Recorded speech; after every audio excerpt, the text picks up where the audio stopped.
Hello.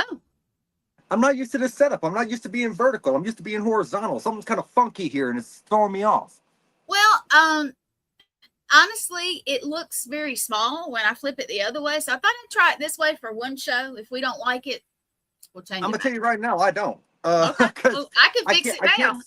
Yeah, There I you go. can't center. There we go. Yeah, I can't center my camera right. You can't see Mothy back here. I mean, that's my Okay.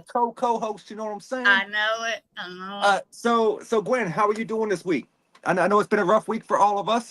For those out there watching that are not aware, it's unfortunate to announce that our Wicked Wednesday brother, Bridging the Seen and Unseen podcast, Shane McLean, unfortunately passed away last Saturday. Yep. Um, it's been a difficult week for all of us here on the All Access Network. Especially Um, today for me. It's been horrible. I was in Alabama when I found out, and it took my breath. Is all I know how to put it. And for you guys who don't know and haven't seen it, we are having our I'm gonna call it celebration for Shane tomorrow night. The All Access family, and his wife. 7:30 tomorrow we will be live. We're gonna get hopefully everybody on All Access can at least pop in for a few minutes and maybe tell a good story or something just to remember him by. And I think that'll be really good. Larry Eisler, who was his last guest, I have talked with him and I'm trying to get him to come on if he can. He's got some scheduling things going on. But I'm trying to get him to come on because he was his last guest and talk for a minute. So yeah, no, like it, and there's Andrew. yep, But yeah, it was absolutely heartbreaking to hear that news. and Angie, there's Angie love right you. there. We love you, Angie. We We love love you. you. Yep, But we do. it was heartbreaking to hear. But I'm hoping that tomorrow we put on a proper tribute.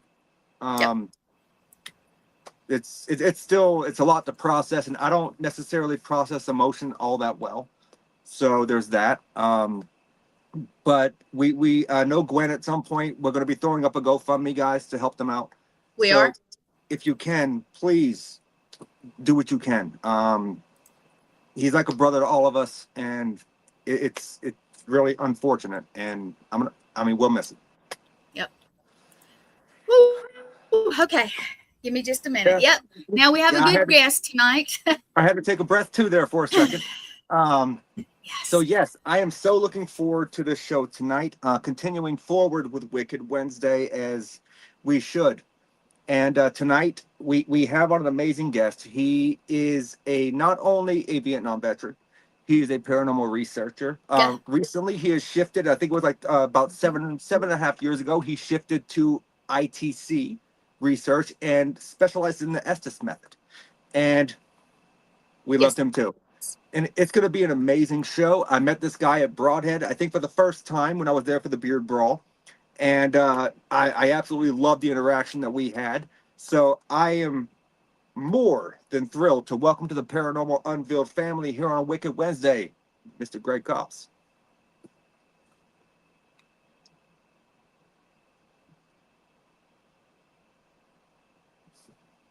Possibly. Did we freeze up? I don't know what's going on. There he There we is. go.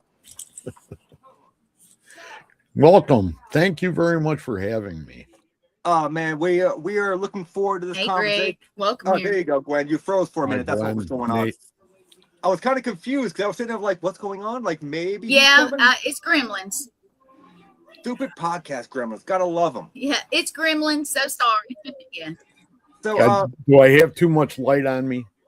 no, you're good, brother. Okay. You're So good. first and foremost, anytime I know someone who comes on who is a veteran, I will tell you straightforward, thank you for your sacrifice and thank you for your service. Thank you. Yes. Very much. I know that Vietnam was one of the weird kind of we really didn't have to do that, but we did style things. But thank you for your service, and we appreciate everything you do for the country. Yes. So I want to start off by asking you. This is a typical question that I ask everyone that I have on my show. You've been in the paranormal field now for how long? About 11 years. About 11 years. So Well, my whole life, I've been doing that since 10. under the sheets, basically. Okay. Not above, because I started out at Gettysburg when I was 10.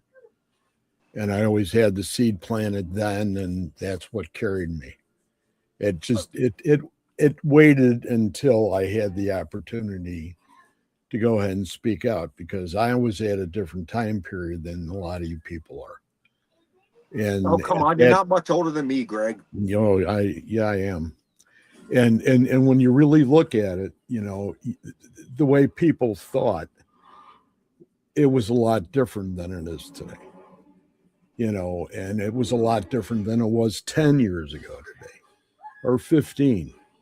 When I first really thought about it was probably almost 20 years ago, of getting into it more than what I was doing up by myself up north. Because now I'm talking about organizationally, with working with people. So that's around 10, 11 years. So, and that was with Dale Kazmarek. Okay, so you've always kind of had the interest, though. Yeah. So was it an experience for you that caused this interest, or did you just have something that you saw, maybe a book or something, that sparked that interest? We were at Gettysburg, and the day that we went to Gettysburg, I'll never forget, because my father was the kind of guy that when you pulled into a park that size, the first place he could park, he would park and stay there. He wouldn't be going from spot to spot. And you know how many spots are at Gettysburg? There's a ton. I've never been, unfortunately. Well, he parked there. We got out, and they were pretty much sitting there. And we went to visit my uncle, who was at Fort Lee, Virginia. And when I got out, and I went right to the picket fence, and I started reading about, and it was Reynolds Woods. And that's the Major General Reynolds, who was basically the highest commander on the whole entire battle. And that was day one. And that's the day he died. And he died right there. And his aide, or whoever it was that was running along his horse as he was going back and forth, because they had the Confederates pinned down in the forest. And all the Union troops were in front of them. And there weren't a real lot we're not talking about Pickett's charge with 30,000 guys out there. This was a smaller type skirmish, but he was riding back and forth, and his aide was telling him to get off the horse, and he wouldn't. He says, General, you're going to get killed. And it wasn't even like 2 minutes later, he got shot right through the neck. Oh, fell off the horse, and he was dead. So from that point of knowing the story and standing there, everybody that was with me, the wind would come in and all these noises started. We started hearing these things. We heard everything from gunshots, different rifles and pistols. We heard people screaming. We heard horses screaming. We heard cannon shots.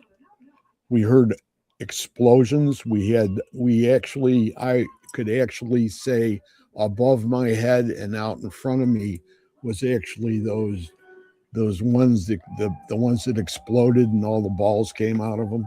Oh, yes. That kind of thing. And this was going on. It would go on for the whole entire time the wind was there. And then the wind would die down. As the wind would die down, all the sounds did. And then it would pick back up again, and it would start right back up again. And it went like that pretty much the whole entire morning. It was about 3.5 hours. Interesting. So for the record, if you see me doing this, Greg, I'm just saying hi to the people in the comments. Sure. Yep. I try not to interrupt my guests when they're speaking, but I think Allison in there. I saw Morgan. Yep. I saw Angie and Shane. Angie, of course. Shane. Hello. Yep. Angie and Shane, that's how it's listed. Yep. Hey, Angie. Sorry. And we, of course, Sean's here, Morgan, and Andrew. Yeah, Andrew. I saw Andrew McKenzie in there as well. Yes. Right. Now, I have a question for you, Greg. I just went to Gettysburg. Hang on. 3 weeks ago. Oh, okay. You're not allowed to ask questions. Yes, I am. Little Big Top, I think they call it. Isn't that what? Hold on. Isn't that what they call it? Where they have the stack? Little Round Top. Little Round Top, Big Top. I don't know. Little Round Top. We visited there when we were here in Gettysburg a few weeks ago for the bash there. Have you been there? And I've been all over Little Round Top. And then if you go down, you know where Devil's Den is down below there? Yep. And then directly below that on the hill there is what they call the triangular field. Yes. Yes, that's what I wanted to ask you about. Well, we were up there and doing a little investigating, and it was not super early morning, but kind of in the middle before we had to go and do everything. We got to go and do that a little bit. But we were looking out, and Litriana's husband, Matt, he's military, and he went over. If you look at the bottom, they came up when they fought. They came up, and there are where weapons grooves in the rocks and everything, because he was looking up underneath as you come up. Did you ever get to do that? Did you ever look underneath like that? I paid real close attention to if you look out from Little Round Top, yes, to the left, and that's where that group from Pennsylvania was at. Okay. That were good. They tried to break the ranks, so right. they were charging up that hill. Yes, and that was basically if you saw the movie Gettysburg, yep. Those were the guys that tried to wreck it, and if they would have wrecked it, we probably had a different outcome for the war. Interesting. Because they had them dead to rights on day, and that was basically the beginning of day 2. Right. And it's intense there. It's very much. Yeah. It's on my bucket list of places to visit. Like, there's so many places in Gettysburg I want to visit. Like, obviously the Jenny Wade house. I want to visit Little Round Top. I want to go to that spot where those people filmed that video that they claimed were soldiers that they saw going in and out of the woods. You know the video I'm talking about, Greg? Yeah. I'm still not convinced it's paranormal. I've experienced some stuff myself, but I can't say that film or that shot right there. I can't say it is, can't say it ain't, because I wasn't there, so I don't know. If you go down on the triangular field. Yep. The night that we were there, and it was after dark, right before dark, I had set up, and I was with Rosemary Eileen Golly and her husband, and they came down the hill with me, and I was about 100 miles from the top of the hill. And I came down there because everybody in our group was up top. And one of the reasons I got in the ITC was because they were basically doing EVP sessions. Now, you know how well sound carries in over distance, yes, especially in the dark. And you could hear them plain as day, and they were sort of arguing. And I had gotten to the point where I was done with the arguing. Okay, you're trying to go ahead and come up with some sort of conclusion, and you certainly can't do it if everybody starts to argue. True. Okay, as far as what they heard. And I was down on a piece of granite, and I tell this story all the time. I was on a piece of granite that was about 20 feet long and maybe 8 feet wide. And there were boulders on 2 of the corners, and they were shot to shit. Excuse my French. No, that's and, your language is fine. So I set my stuff up there, and they were arguing, and I was going, there's no reason why I even turn on my spirit box right now, because whoever's around here they're not going to respect anything that's being said. The only thing I could do is put that away, and I could talk to them and just talk straight out into the woods. And I literally went ahead and got to the point where I said, I am like you. I'm a veteran. I'm a soldier. If you want to come, if there's any way I could help you guys out, I'm more than willing to help you. I just need to know. And if you want to come out, I'm here. And I held my hands out. And damn if I didn't start to feel some sort of real strange things happening, like the tingling and the things in your arms. And it was like I felt, and I'm getting goosebumps right now. I was surrounded. And they were all the guys that had been in the woods. So they were all Confederate soldiers. And it was like, it's to the point where you start to go ahead and get a tear in your eye. And I'm not now, but I'll tell you, when that happened, it was like a epiphany. It was unbelievably strange, but at the same time, I could feel it in here. Right. And that's what I think the paranormal should be about. Yes. And you're right. It's the communication, to say the least, but it has to be done in the right terms. True. So, and that's the way that started. And that's how, when we got off and got home, I said, I have to start coming up, and I started looking at my spirit box and thinking, okay, is there any way for me to communicate where I can communicate by myself? And I started all of a sudden, I saw an article on the Estes method. But now these were the guys that were out at the Stanley in Estes Park. Mm-hmm. So this was Connor Randall and Carl Pfeiffer. And there were two guys that used to be tour guides at the Stanley back in the day. And they went ahead and came up, started expanding the method of sitting there and doing EVP work. And then it was like, hey, what would happen if we put a set of noise canceling headphones on? You could hear it in real time. And then you could go ahead and you could sit there and listen to the box, and you could hear exactly what was being said, and you could start to speak the words. And that's the way it all started for me. And have you ever seen Greg do the Estes method? Have you ever seen it? I have not yet. He does it. His is a little different than a lot of folks. Now, I do mine different too, but I think everybody tweaks, how they need to. But the way Greg does it, you can tell he's done it a lot, and it's just, he's very clear with it, and he picks up stuff that I think a lot of people would not even pick up. But I have him filmed when we were there, not last year, but the year before at when it was the Rock Down. Okay. Yeah, so I definitely want to touch back on the Estes method a little bit later. Okay. I had a question about Gettysburg. So considering the fact that it's a it's an open field, it's a pretty open place. Do you think that bringing a parabolic mic that records would be a good tool to use at Gettysburg? If there are not a lot of people, if you get it at dark or right before dark, and you don't have a lot of people in the park, I would say yes, definitely.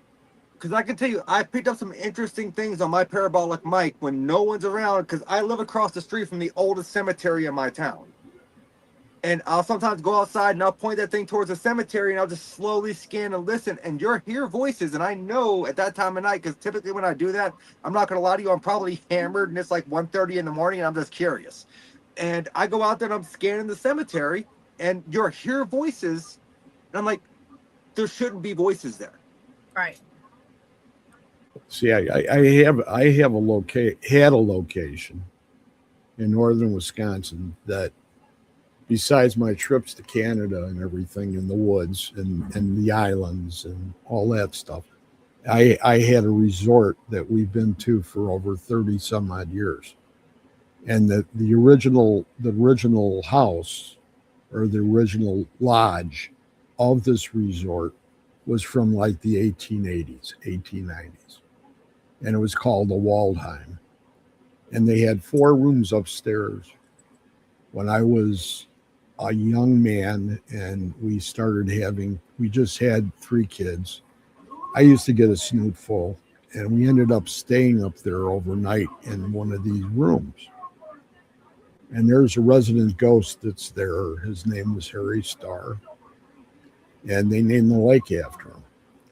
And he was an entrepreneur that built this lodge, and then he built the sawmill. And this is when they had the big push on the logging industry in the North Woods of Wisconsin.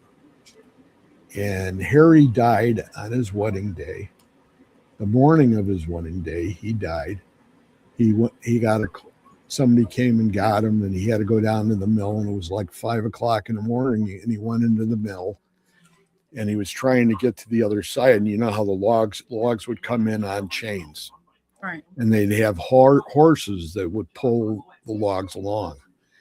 And he actually got pinched between two of these logs with his head.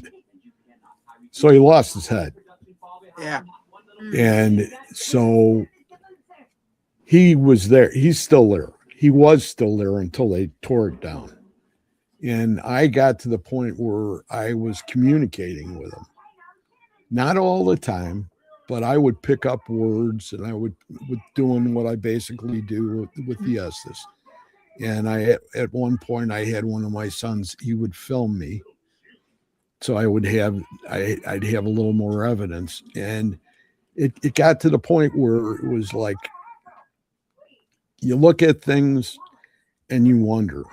And then finally, one of the last times I was up by the rooms, because when we stayed there that one night with my little kids, we stayed at the end of the hall, and the next room over was where Harry's room was. And I got up in the middle of the night because I had a snoot full and I had to go to the bathroom. So I started going down the hallway, and there was a cedar, white, what is it? White birch stairway, spiral staircase that went down to the I bet that's third floor. beautiful. And when I was going by it, the piano was playing, and I thought to myself, who the hell is playing the piano at this time? And as I went by, I could see the keys going and the pedals moving, but now there were two pianos there. And this was the big myth about the whole thing, was at one point it was like, which piano did I see? And I said to the people that questioned me later on, it was the dark one. And the other one was a white one. And the one of the pianos, the good piano that was actually, you were playing and it wasn't a player piano, was the one that was there that I saw. And it was like, I didn't say this to anybody until there was a guy by the name of Tom Hollitz that was a author that worked at the Southtown Economist paper on the south side of Chicago, that moved up to Boulder Junction. And he would write these books on the North Woods. And he had one story in there about that particular area. And there was a rumor about this ghost. And this was after I had been there. And I always wanted to talk to him, but I never did because he died. But it was like, knowing what I know had happened there were like 3 or 4 people that had come up to me later on and said, "Are you the guy that saw the piano playing?" And I said, "Yeah." And I knew the owner really well. And he was a younger guy. He's about my age. So he's a younger guy. But he went ahead and, he says, "Boy," he says, you really know Harry." And I says, "Well, I know him a little bit. I don't know him as well as you, because Harry would come in his kitchen. He had a restaurant there, and he had this big butcher block table. And he had, in the morning, before he opened up the restaurant, he'd have his 4 girls, and there were like part-time help that came for the summer, and they would make all the salads. And they had one new girl there, and this was one year that we were there. She was brand new, and she wasn't even from the state of Wisconsin. She was there, and she was working with the other 3 girls, and there was another girl that had pigtails. There were 2 girls that knew about Harry. They knew Harry. So it was like Harry always played tricks on everybody. Harry would go by him and sort of goose him a little bit, just give him a little nudge.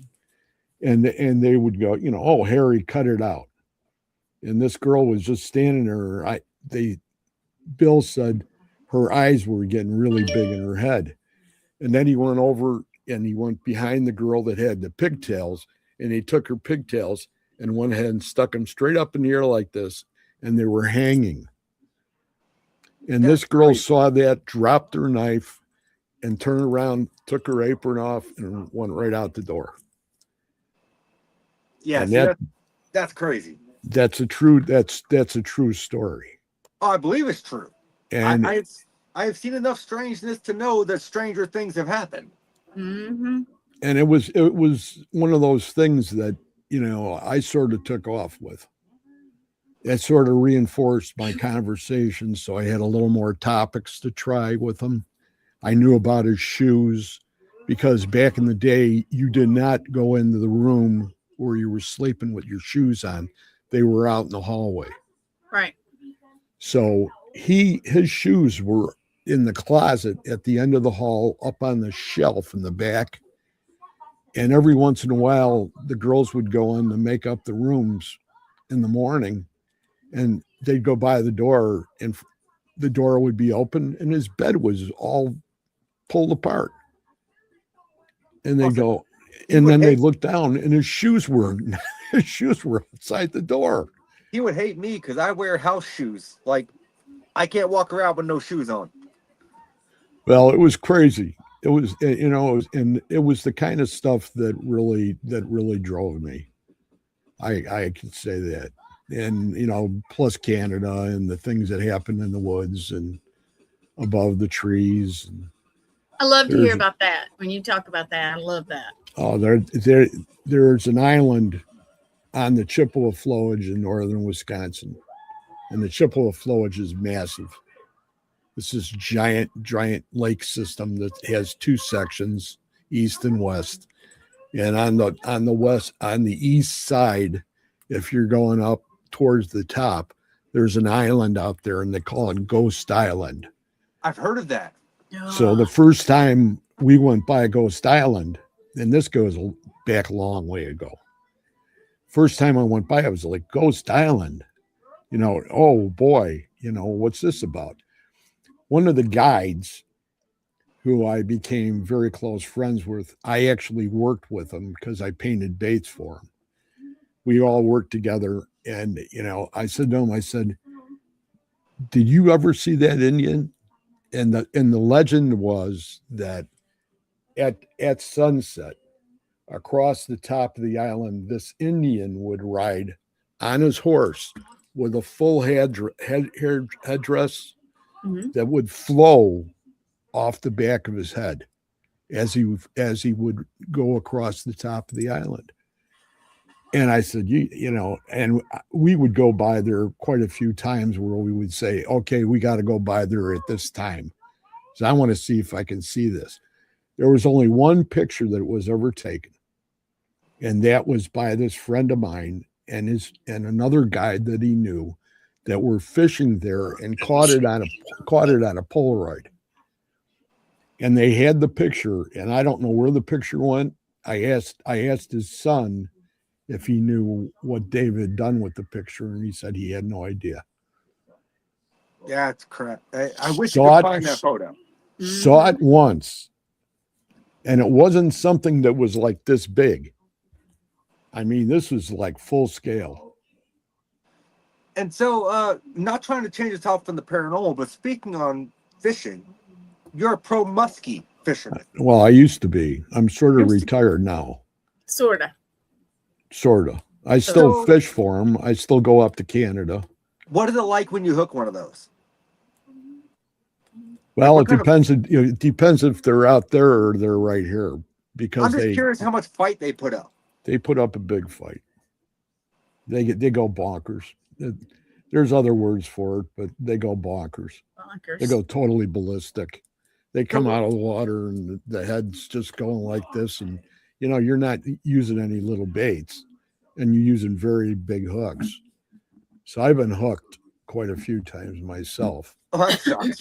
in the process. So, I had one where my partner actually was backcasting and cracked me in the top of my head and drove you know what a Sandwich hook is? I do. Oh, The big great. stainless steel hook. It was about that long, and it was about that wide, and it has a super long point on it to the Yeah. barb. It's about almost a little over half an inch. And he actually tattooed me on top of my head.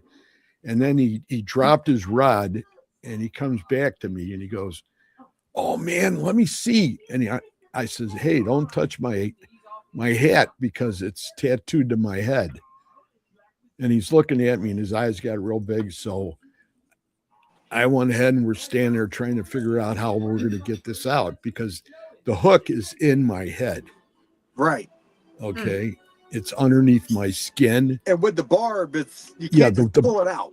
Well, it was there. It was all the way to the barb. So it was in that far. Oh, okay. He goes, the guide happened to be the guy that owned the resort. His name was Frank.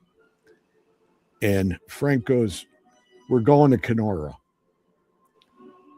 And we had that was the first day we got up there and we were going out with Frank. And I go, "No, we're not going to Kenora." And I just grabbed my hat and I just literally. No.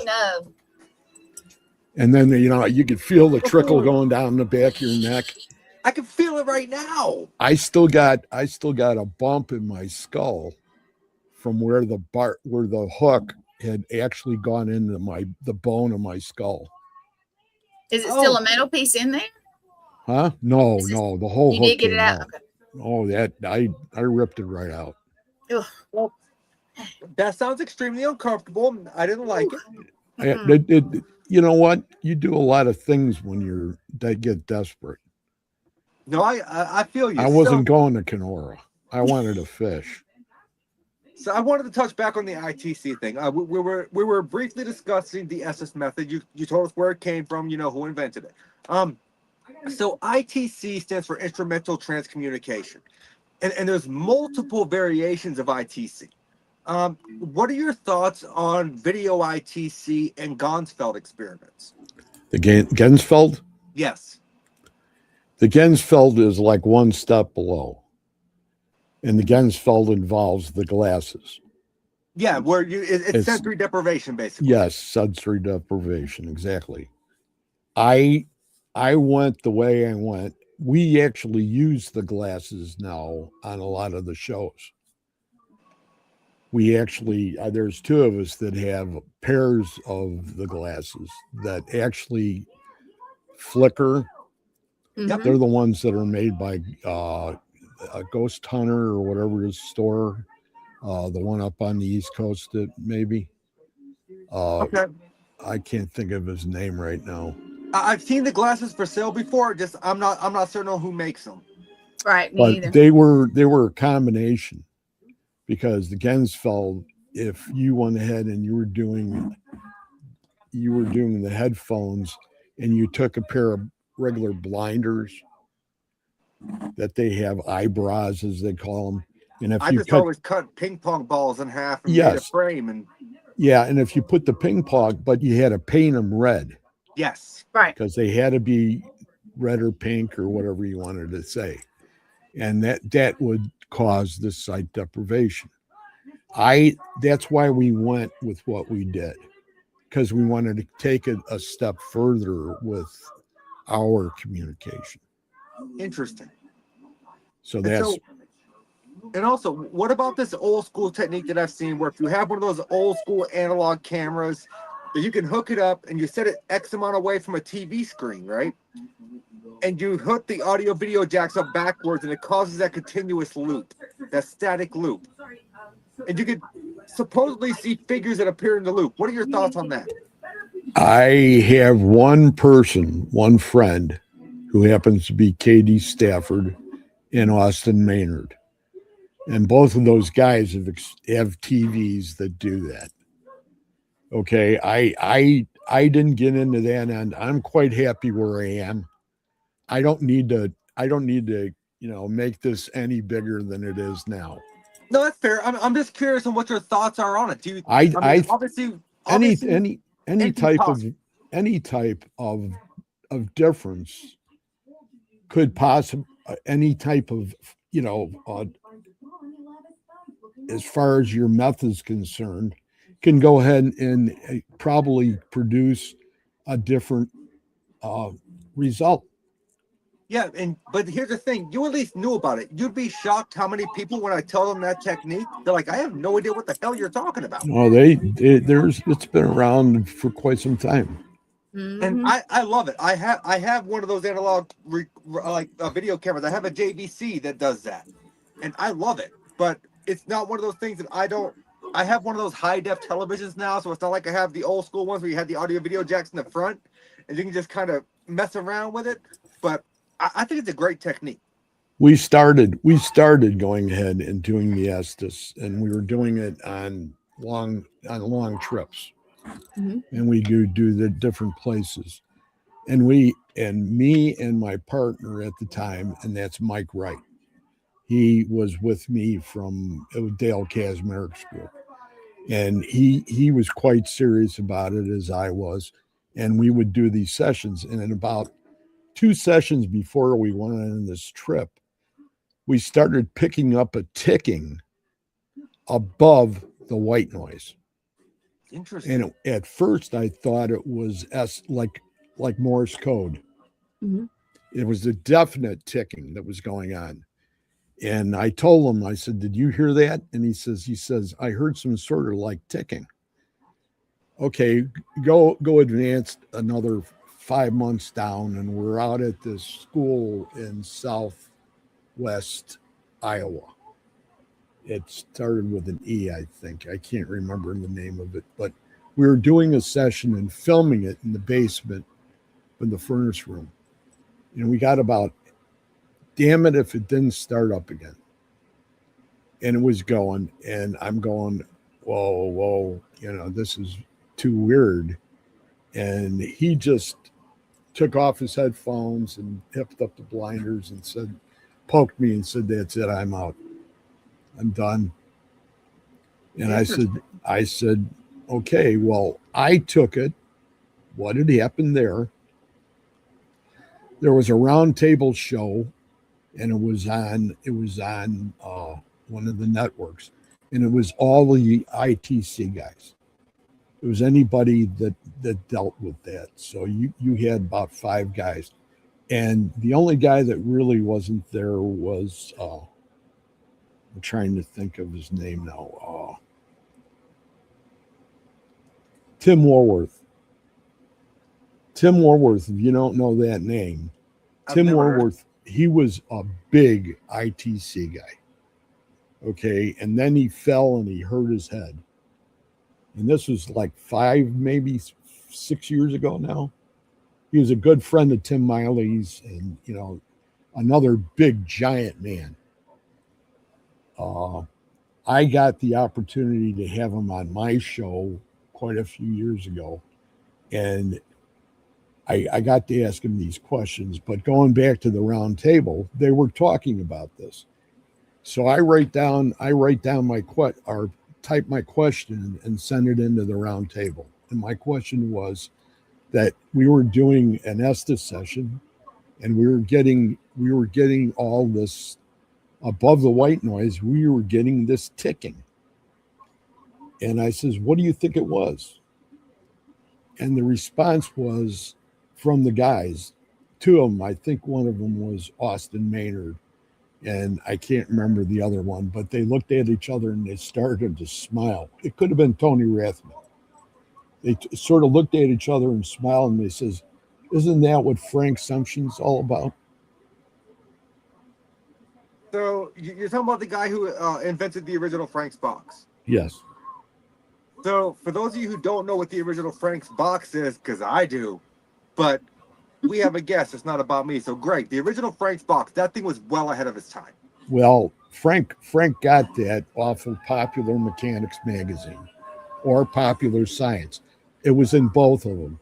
I can remember going to the drugstore, and they had copies of it, and you'd open it up, And on the inside of the cover, it says, talk to space people. This is how you get it. And you go ahead and you make this box. And it gave you all the direct, send in $4.95 or whatever it was, $5 to such and such. And they'll give you the plans.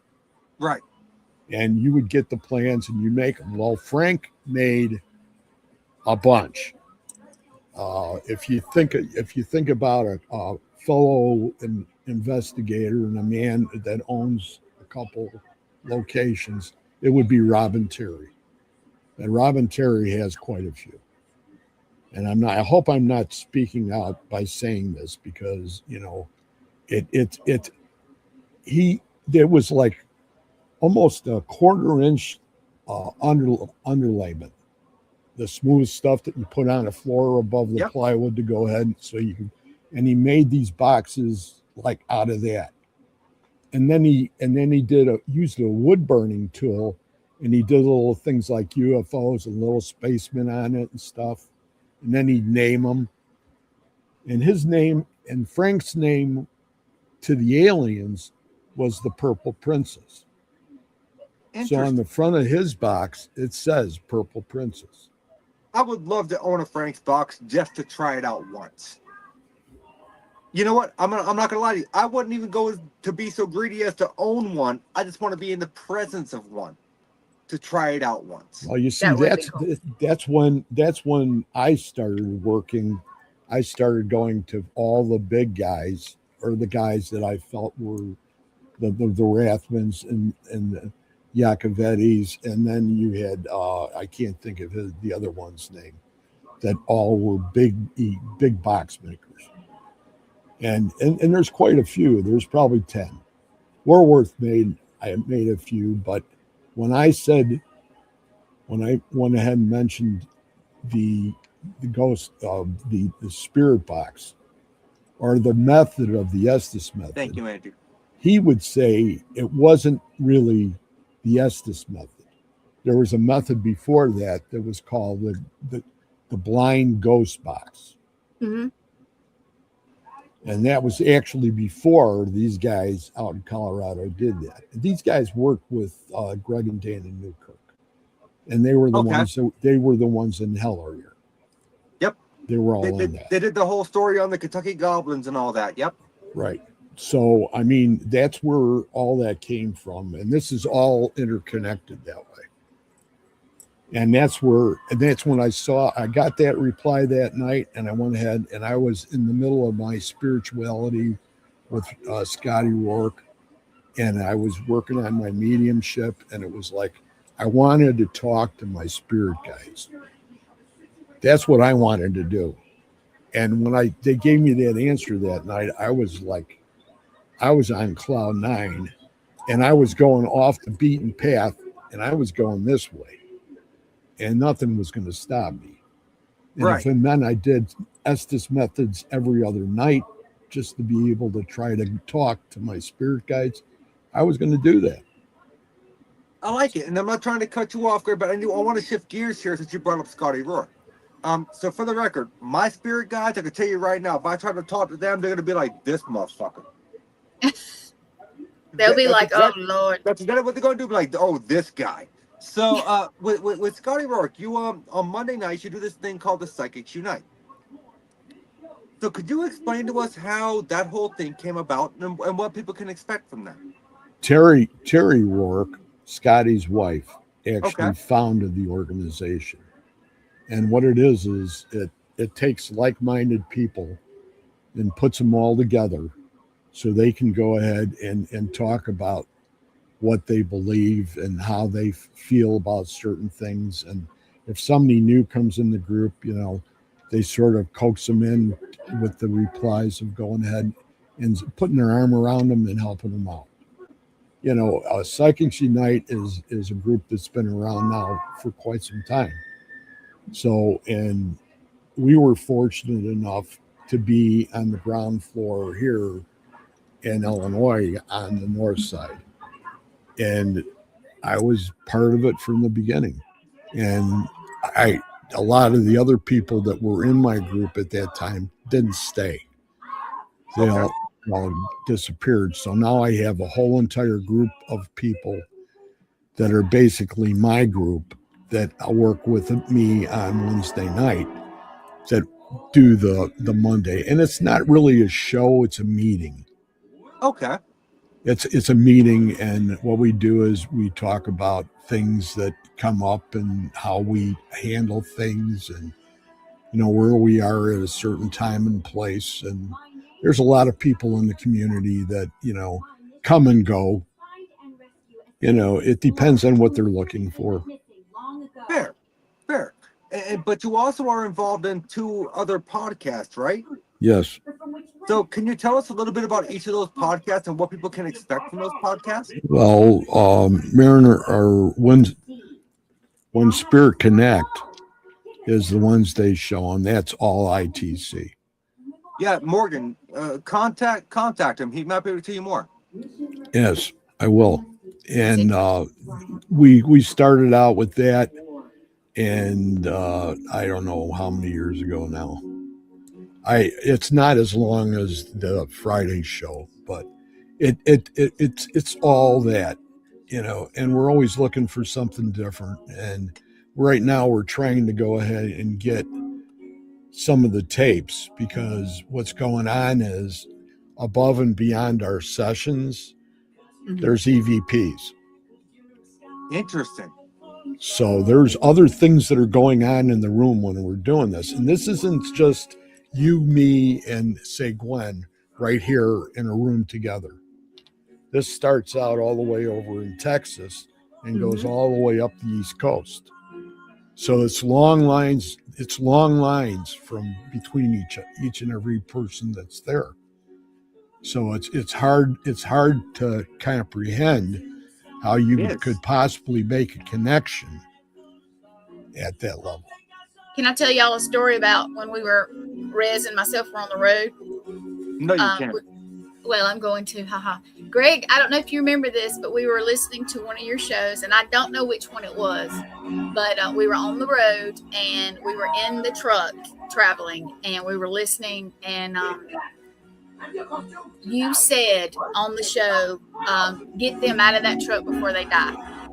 And you said my name and Rez's name that night during one of your sessions. It was very interesting because I looked at him and he looked at me, and I was like, oh, crap. So, and I mentioned your names. You mentioned both of our names, and you said, get them out of that truck. Get them out of that truck before they die. So if you guys hear any kind of background noise, by the way, Greg, you had mentioned that you have grandchildren there tonight. Yes. Yeah. So if you hear that, I'm pretty sure that's Sing. But I think it got turned up a little bit. No. I love that movie. I'm not hating on it. But y'all never heard me say that I love that. I love the movie. Okay, it's great. We didn't hear it. I don't even know what movie it is, and I don't care.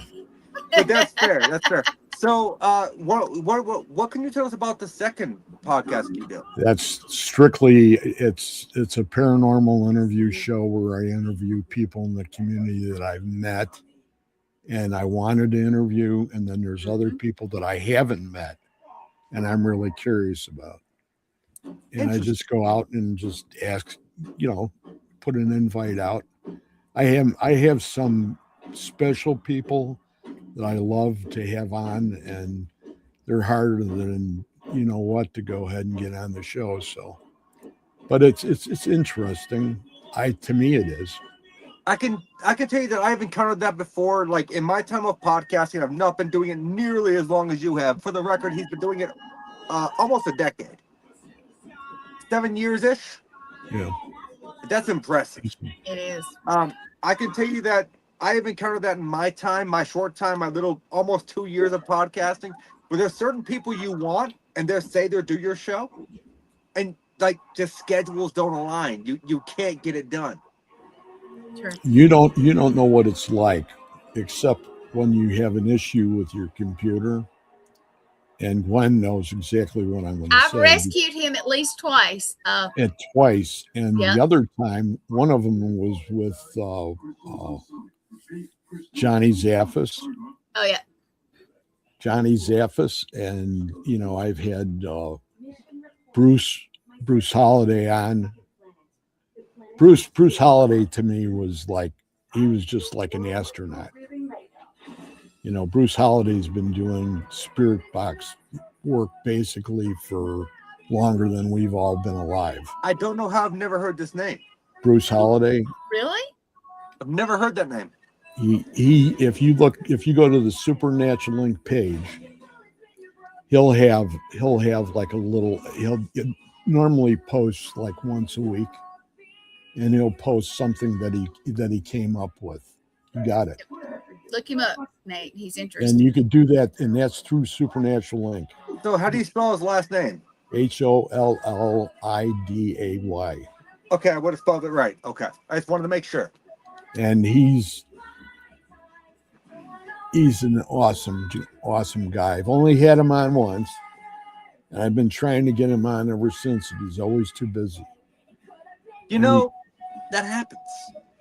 Well, he is. There's other guys that were all part of this, and I'll a short story that was really crazy was Bruce Holiday. Not trying to cut you off, Greg. I just want to make sure I read that. Did he just said that him and Greg exchanged shrews? No, okay, I read that wrong. I thought he said shrews, like the animal. I'm like, a shrew. I'm like, why would you exchange shrews? That's just fucking weird. Well, you know, Greg and I had issues when me and him and Lee Triana, and we transferred it over to our network because for some reason it wouldn't work. But Sean had to do the same thing, I think is what he was saying. Shows. Yeah, shows. Okay, my bad. Continue on, Greg. I'm sorry. I saw that word. I'm like, is he like talk about the animal? Like, why did they exchange shrews? When I can't even think of his name now. Now it's going to kill me. Anyway, it goes to the last Paracon in Chicago when Ursula Bielski was doing it. The last one, and I was speaking that night, and I was speaking on basically the Estes method. And I was outside the studio or outside the hall, and I had my box in my case and everything out, and I was getting everything ready. And this gentleman came up, and now he's going to kill me because I'm forgetting his name. He came up and we talked, and he just went ahead and said, well, no, you could do it this way, and I'm listening to him and I'm going, wow, that's pretty interesting, and you got to have your spirit guide. Okay, your spirit guide's going to be the one that's going to go ahead and sort of clear the path for you as far as your communication levels are concerned. Well, we get done, and it wasn't even probably late last year. Him and I are talking on the phone. He's from Chicago, and I don't know why I can't remember his name. He goes ahead and he says, that reminds me of the time that me, Bruce Holiday, and Frank Sumption are on his driveway with a spirit box at night. And I'm going, you got to be kidding. Can you imagine having a picture of that? I would love to have one. God almighty, that's like having a Mickey Mantle and Maris and Babe Ruth and everybody else all in the same picture at one time. No, that would be insane. Yeah, that's crazy. Yeah. The only one of the names, only one of the three that you mentioned that I've not heard of, for some reason I've not heard of Bruce Holiday, and I don't know why. He's real low. I may have, and it's just not clicking yet. Yeah, he stays really low. He's out of the picture a lot. He doesn't like to go ahead and get involved in shows and things like that. His name gets out. He doesn't want to be bothered because he has his schedule on how he handles things. That's fair. And, but I see we got about 4 minutes left, Greg, so I'm not trying to interrupt you, brother. So let me ask you, so when you do this thing with I moved my notes. Scotty Rourke. So I assume when you do this Psychics Unite thing, it's because you have some kind of ability. Or do you feel like you have an ability? I have gifts. A lot of the gifts aren't explained yet. The ones that I deal with right now are basically what I would consider to be mediumship. Okay. Your clairs, Mm-hmm. that kind of thing. And you work on these things. And like I said, it was important for me as far as spirit communication. So that's why I went in the direction I did, because having a gift, you have to be able to use it, and you have to find out how to use it the right That's way. fair. And you've got to go whichever way you have to go. If you leave people behind, it's your spirituality. You can help them somehow, but at the same time, you have to really.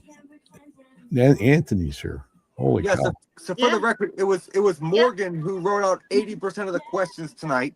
I sent her your bio. I was just so far caught up at work, I couldn't get to writing down questions. So thank you to Morgan for writing down the questions. Well, she's an amazing lady. You're very fortunate to have her on your side. I would love to say that's questionable, but I don't want to die. So she is a great woman. Okay. No, she is. She's awesome. She's She awesome. is. Look, I've got to give her a hard time, but she's amazing. I love her to death. I could feel her energy that night or that afternoon. Yeah, she enjoyed meeting you. I can tell you right now. So let me ask you, where can people find you? Because I see we got 3 minutes left. So where can people find you? Just basically on my page, Greg Koss, and either one of the shows. They can go to Supernatural Ink Design. That's pretty much my page now. At least that's what Katie Stafford told me. So it's mostly my show stuff. Bruce Holliday's on there sparingly. I think I sort of pushed him out a little bit too much because of my shows are all on there, and they go from there to YouTube. Okay. So I'm on YouTube too. But we didn't get to all the questions tonight, but I didn't get to do my ceremonial out the window. So Greg, let me tell you, I end my podcast off with 3 specific questions for every single guest. You have one location you can go to that you've never been to. Cost and travel was not an option that you would like to investigate. Where are you going? Egypt. Egypt is so popular. Everybody, well, not everybody. Either that or I was going to say Pompeii. I like Pompeii too. Yes. But I've been to Rome, old Rome, and I've been in the catacombs there. So can I? You don't really want to do that. So do I have your permission to make a judgment call here? Sure. We're going to Pompeii because I would love that. So we're going to Pompeii. You can bring one person with you. They can be alive or dead. They do not have to be involved in the paranormal. Who are you bringing with you? Holy cow. I'm going to go out on a limb on this, and it's going to sound weird, but I would bring my father. It doesn't sound weird. Nice. That'd be a trip of a lifetime, brother. Mm-hmm. It would be. It doesn't sound weird to me at all. So you're going to Pompeii. You're bringing your father with you. You have one piece of equipment, only one. Your gifts are inherited. They are inherent. So besides your gifts, one piece of equipment that you can bring with you to record paranormal activity. What are you bringing? Just a recorder. Just a recorder. You know what? That was an excellent answer. And to be honest, I kind of want to go investigate the masturbating man at Pompeii, to be honest. I'm just curious. Was he really like, oh, I got time? Like, I'm just Did you really just say that? Yes, Oh, I did. I thought I was hearing things. I was going to go ahead no, and I said it. It's like volcanoes erupted, but you know what? Yeah, I got time. Well, he's gonna die anyway. He couldn't outrun it. Yeah. That's one of the weirdest things, isn't it? Of that whole place. And I didn't say Pompeii for that. Okay. No, I know you didn't, but I've actually seen little action figures you can buy of that guy. I kind of want one. I'm not gonna lie. You do? I do because it's so funny. It's funny. But Greg, let me tell you, I thank you so much. I know you got another show you got to start getting ready for. Yeah. I promise you we're going to close out the show very quick. If you would not mind just hanging out in the background, I got one question that I always ask my guests post-show, and we will be right back with you, brother. I thank you so much for taking this time. Oh, thanks for having me. It was really great, and you guys are awesome. Yeah, we love you, Greg. Thank you so much. Both we love you. All right, hold on in the back. Okay. Here we go. So, guys, I know Greg's got another show he's going to get ready for, so we're not going to keep this very long. Gwen, if you would not mind, please go ahead and do the post about the GoFundMe for Shane. Yeah, well, it's up. It's been scrolling the whole time. You guys. Okay, so it wasn't a picture. Okay, hang on just a minute. No. I just thought it was you were going to throw up a picture real quick. Yeah, well, here's the thing. Tomorrow night, I just kind of, if it's cool, I wanted to remind everybody, All Access, our little family, and we are a little family. We are. Anyway, we're going to celebrate Shane tomorrow night. You guys, it's going to be All Access on screen. And Angie is going to stay as long as she can. And that is wonderful. And we're going to ugly cry, and we're going to tell funny stories and good things. And there'll be no negative comments shown. And that I wanted to say, because there are some people out there that just, you know how it is. If there are any negative comments that come through that, you direct them my direction in my DMs. Exactly. Yeah. And yep, Shane's gonna, he's with us all the time. He really is. You know it. Yep. But yeah, we're gonna do that at 7:30. The first hour at least is gonna be All Access, folks. If it runs over, which knowing us, it probably will, it may run over into Lynn's time, or at least into the second hour. Fine. I know. I'm trying to get Larry Eisler, who was his last guest, to come on if he can, if scheduling permits. He's definitely going to try. But we're going to try to have at least everybody pop in for a few minutes, because I've told every single person, please, even if you can't do long, just come in. Just come in. So, but yeah, if you can. Tune in, guys, and show your love for Shane. Show your love for Angie. Yes. Please, scrolling at the bottom, donate to the GoFundMe. Yes. We lost an absolutely amazing soul. Yeah. But I feel like as Shane would word it to me, Shane would see it as he was called to be at God's side. Yep. And that's how I see it. Yep. It's sad for everybody. I want to say, if you don't, go to my Facebook page, and I know everybody has shared it, but if you're looking for the GoFundMe, go to my Facebook page. It's on there. And I think everybody in the network, everybody I can think of has shared it out. And I want to say, and you can see the amount, but we've raised almost $600 in like less than 2 days. And we thank everybody that has done that. Yes. We love you too, Angie. We love you too. We love you too. Yeah. But guys, we got to cut this kind of short, because I know that Greg has another show to get ready for. Jeremy Carter this night, I think he has on Allison Jacobson. She does photography. Okay, so I just want to make sure I had the name right. So agreed, Morgan. So so please stay tuned at 9:30 p.m. EST for Twisted Tales with Jeremy Cotter, as he welcomes on photographer Allison Jacobson. It's going to be an amazing conversation. And this week we had on Greg Koss, as far as myself, the host of the show, and well, whatever she is. You're so funny. The co-host, No, I love Greg. I love Greg. Greg was an amazing guest. I'm not going to hang him out too long in the background. But look, we will see you all next week at Wednesday, same spooky time, same spooky network, as I welcome on Vince Killian, the Paranormal Urban Explorer. It's going to be an amazing show. Please do not miss out, because if you don't tune in, you're going to miss out. And I'll see y'all next week at Wednesday. Good night. Have a good night.